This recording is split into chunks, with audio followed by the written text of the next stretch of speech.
Ayo, what's up? Welcome back din sa ating channel dito sa Mobs TV. Alright, so tayo nagbabalik ulit mga babayan at ngayon ay pag-uusapan natin, no? Alam nyo ba? Nako po, eto mga kababayan.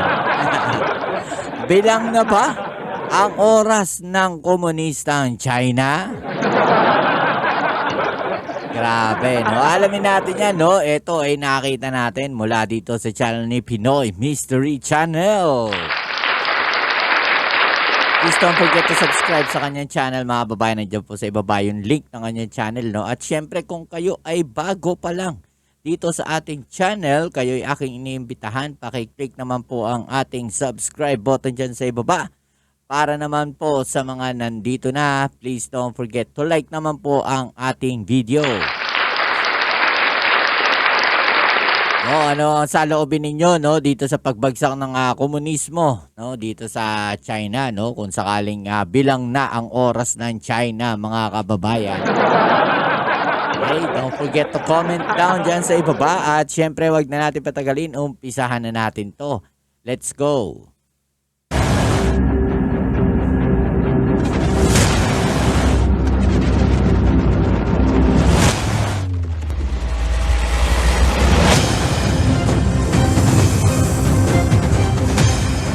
Partido Komunista ng Bansang China ang pamunuang nagasik ng lagim sa West Philippine Sea ng angkin ng teritoryo ng haras ng mangingisda at nangagaw ng mga isla. Walang makapalag noon dahil sa ito ay ang may pinakamalaking hukbong pandagat sa buong mundo. Kapangyarihang tila walang katumbas. Hindi nalingid sa atin yan, mga kababayan, no? Ang China ngayon ang may pinakamaraming barko, no, na nandiyan po sa South China Sea. At pinakamaraming bilang po, no, sa buong mundo. Pero kasi kung titignan natin maigi, no, pinakamarami kasi nila yung yung militia vessel nila. 'Di ba? Yun ang marami sa kanila eh. Pero kung titignan natin, no, yung paikot-ikot, no, na mga Chinese Coast Guard dito sa ating bansa, yung kanilang mga PLA Navy. No, mapapansin niyo yung number ng mga barko nila. 'Di ba? Halos paikot-ikot lang sila. No, paulit-ulit lang yung number ng mga barko nila na nagpupunta po diyan po sa ating EEZ.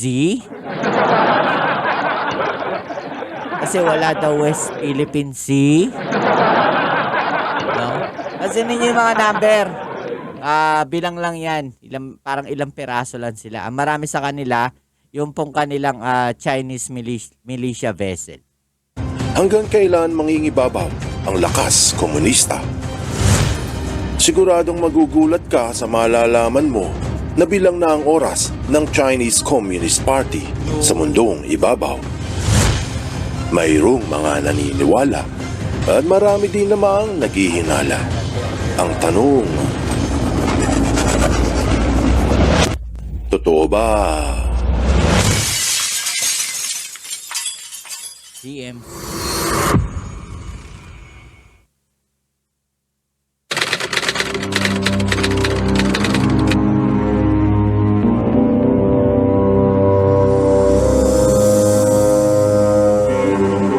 Sobra na sa 100 taon mula nung simulang mabuhay ang kauna-unahang pamahalaang komunismo sa bansa ng Soviet Russia.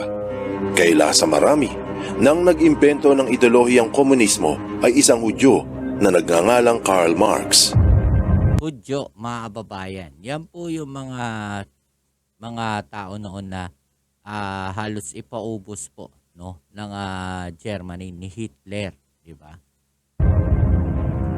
Panahon na apektado ang At yung mga Hudyo din, mga kababayan, no, karagdagan lang, sila, no, yung hindi po naniwala kay Kristo noon. politika sa Alemanya dahil sa kapitalismo.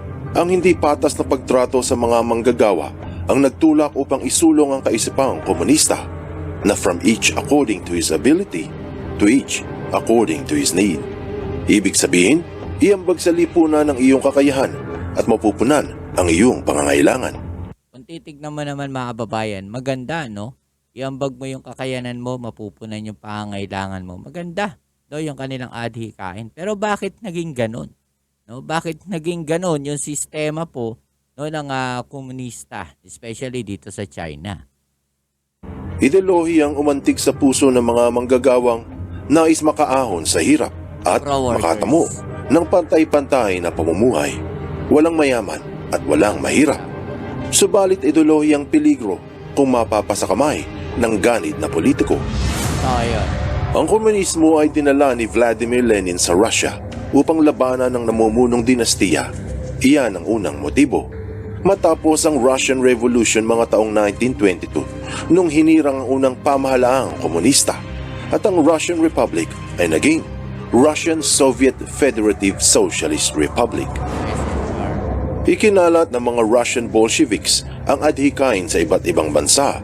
Mula noon, naging komunista ang bansang Hungary, Yugoslavia, Albania at marami pang iba. At nabuo ang tinawag nilang Communist Bloc sa Europa at naging Union of Soviet Socialist Republics o USSR. Bukod sa Europa, naimpluwensyahan din ito ang mga nasa Asia at Africa. Bagamat naunang kumalat ang komunismo sa China, taong 1948 naging komunista ang North Korea. 1949 doon lang sumunod ang China. 1959 sa bansang Cuba. 1969 sa Somalia.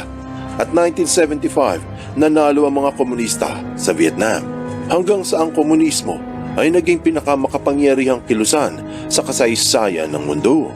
Siyempre, magandang balita ito para sa USSR. Pero hindi maiaalis na kahit anong klase ng pangarap, minsan nahahantong sa mapait na bangungot. Bago pa dumating ang mga taong 1980s, nagkakaroon na ng lumot sa loob mismo ng mga partido hanggang sa isa-isang pumlakda. Taong 1989 sa Poland at sa Czechoslovakia, natalo ang grupo ng mga komunista. Sa taong ding iyon, bumagsak ang partido sa Romania. Tapos, nabuwal ang Berlin Wall na humahati sa East at West. Taong 1990 sa Alemanya, napatalsik sa pwesto ang mga komunista. At sa taong ding iyon, natalo sila sa Hungary. Taong 1991, humiwalay ang Ukraine at Belarus sa samahang Soviet at nalusaw ng tuluyan ang Eastern European Bloc.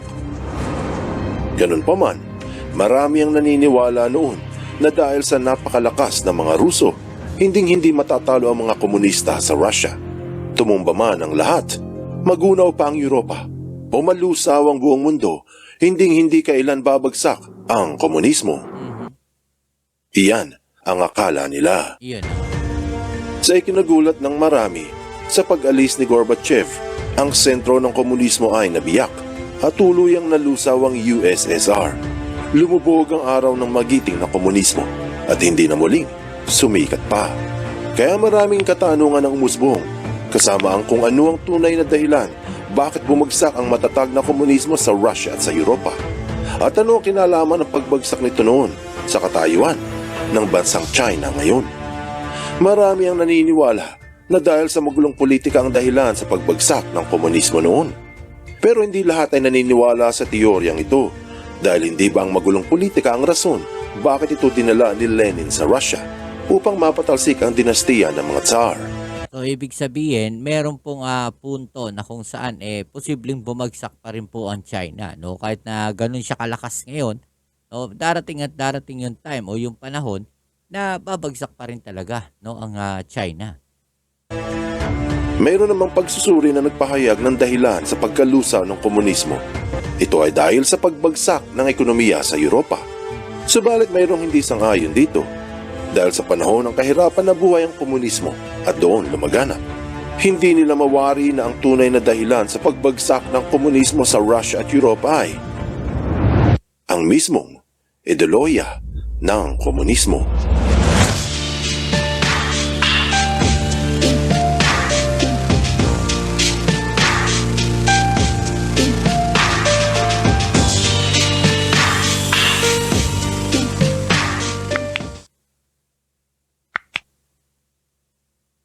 Bakit bilang na ang oras ng mga komunista sa China?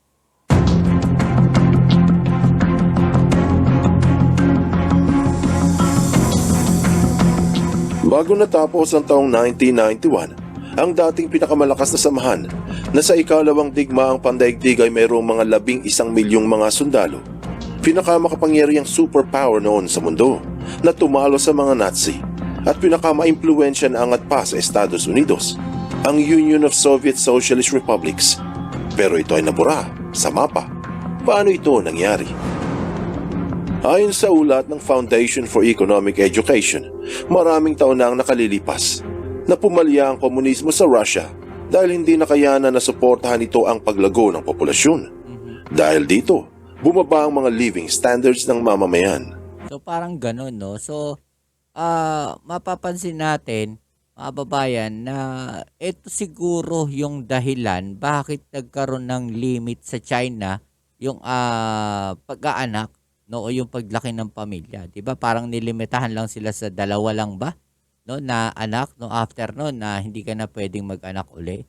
So siguro ito yung isa sa dahilan dahil yun yung naging problema ng Russia, no?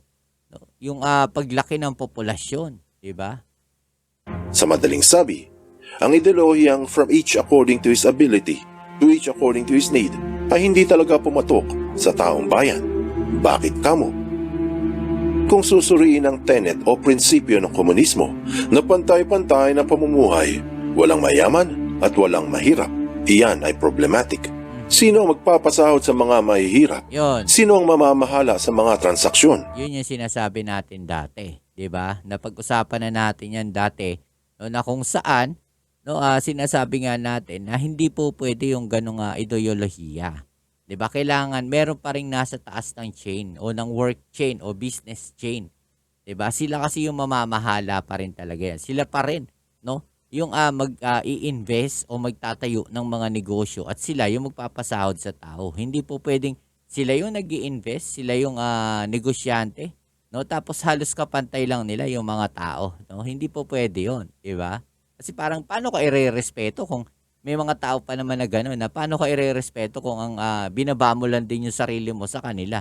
At bakit naman ako magninegosyo, no? Kung ang tingin naman tao sa akin pareho lang kami ng estado sa buhay, 'di ba? Ang likas sa ugali ng tao na umasenso at mamuhay ng maayos ay binabara sa komunismo. Parang pressure cooker na gustong sumingaw. Ang balita sa Nikkei Asia na lumilisan paalis ng China ang maraming milyonaryo. Sobra nasa 10,000 mga milyonaryo ang nag-exodus dahil sa sobrang higpit ng mga komunista at pumupunta ang mga ito sa mga bansang demokratiko. Kung talagang mabuti ang kalakaran ng mga komunista, bakit ito nangyayari?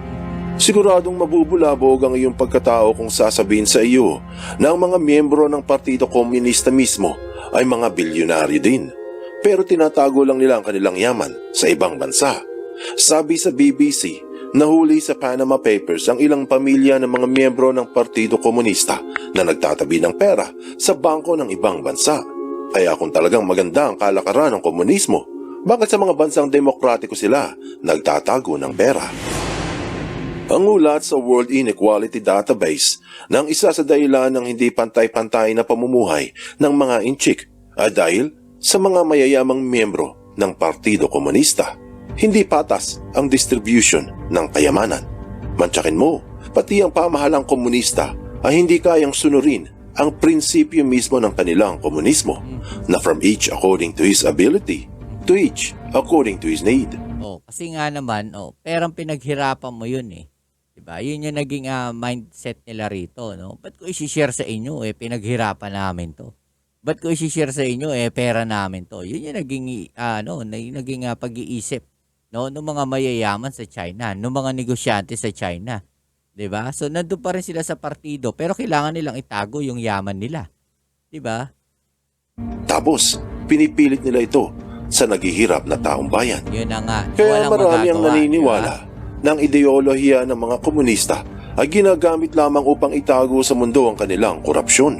Ang komunismo ay, di umano, isang front lamang. Hindi ba yan din ang sitwasyon ng New People's Army sa Pilipinas?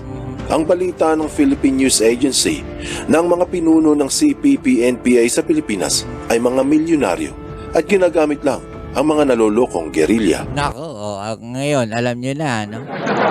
Totoo ba? Comment down nyo dyan sa ibaba, mga babayan, no? Kung totoo ba itong sinasabi na to. Isa pang dahilan kung bakit bumagsak ang komunismo sa Russia at Europa ay hindi lamang sa kayamanan, ang pahayag sa history na tinanggal ni Stalin ang relihiyon sa Russia Oh, dahil isa sa pa yun. mismong pahayag ng ama ng komunismo na si Karl Marx. Sinabi nito na communism begins where atheism begins.